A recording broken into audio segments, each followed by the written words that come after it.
Affordable, versatile laptop with a large screen and powerful hardware. Ideal for everyday work, programmers, photographers, and designers.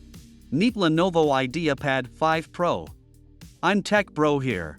Let's get started. I'll start traditionally with the appearance. IdeaPad's design is neutral and minimalistic. The top lid is flat and clean. There are no big decorative elements. Only on the edge is a small Lenovo logo. From the bottom, only the grills in 2 rows, legs, and a pair of speakers. The speakers are the most common, so I will not talk about them in detail. The laptop, despite the powerful hardware, is relatively thin. The thickness is less than 17 millimeters, and lightweight, less than 2 kilograms. Moreover, unlike conventional IdeaPad without the prefix Pro, here the body is all metal. In the hands it feels sturdy and well assembled. At the level of the more expensive Yoga line, the surface of the light metallic color is almost non-marking. IdeaPad 5 Pro has a wide choice of ports. The power connector is proprietary, because the model with discrete graphics on board. On the left side there are HDMI, USB-C version 3.2 with power delivery and DisplayPort, and a combined audio jack. On the right side, there are 2 classic USB-A version 3.2 and a full-size card reader. Photographers and videographers will appreciate it. One of the large USB can be permanently powered. For example, to charge your smartphone. The keyboard is very handy with an additional number block and large, slightly raised arrow keys. There is a one-color backlight. The power button is placed at a sufficient distance so as not to press it accidentally. Under the keyboard there is a good Mylar touchpad, which is larger than the average. It supports Windows gestures. Above the screen is a large transparent panel, which hides a 720p webcam, 2 microphones, and an infrared sensor. Despite this, Windows Hello Face unlocking did not work for me. There is no physical curtain for the camera in this model. Finally, the screen itself. It is a matte 16-inch IPS panel with a resolution of 2560 by 1600 pixels. The proportions are 16 by 10. The width of the screen as a 15-inch laptop, and the height as a 17-inch. Unlike classic Full HD screens, it can display more content, and fonts look smoother.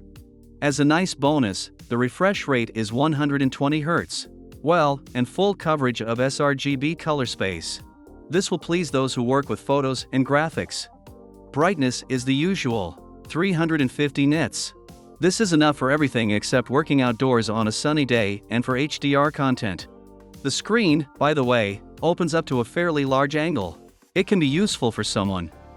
The hardware is as good as the screen. In my case it is Ryzen 5 5600H. 6 cores, 12 threads.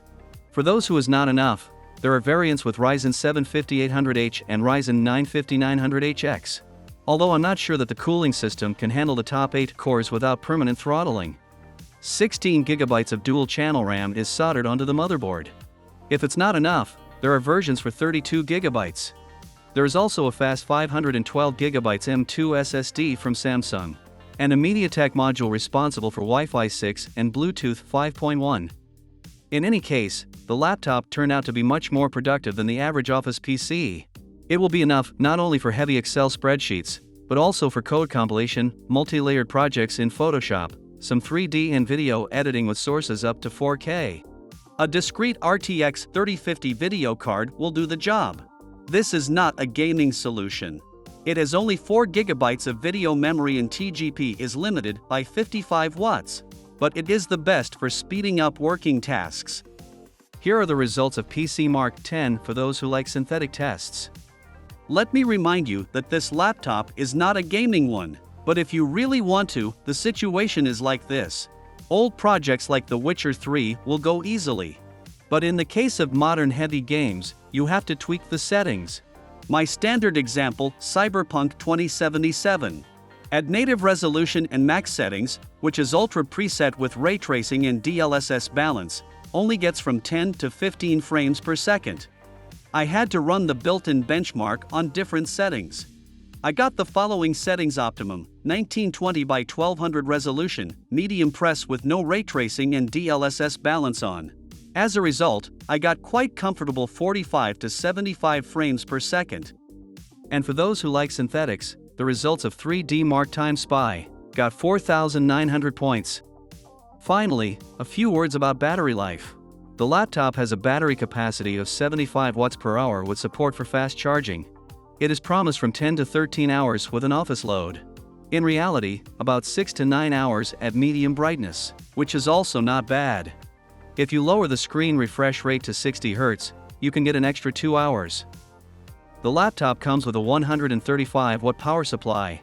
It is medium-sized, smaller than Legion's, but larger than the 65-watt Ultrabook chargers. You can also recharge your laptop with a power delivery 3 USB-C enabled charger, but not during serious system loads. Pricing and conclusions. The Lenovo IdeaPad 5 Pro in my configuration costs about $1,100 to $1,200. In the end, we get a versatile all-metal laptop with a large quality screen, powerful hardware, and a good set of ports. To me, its main users are programmers, photographers, and designers, and all those who need a powerful laptop, while being lighter and thinner than gaming models, and more affordable than special models for creators. Yes, there are compromises. The HDMI port is not the latest version 1.4B or quite average screen brightness. But otherwise, the Lenovo IdeaPad 5 Pro is a good laptop. I recommend it. That's been it. Thank you for watching. Don't forget to like and subscribe. See you next time.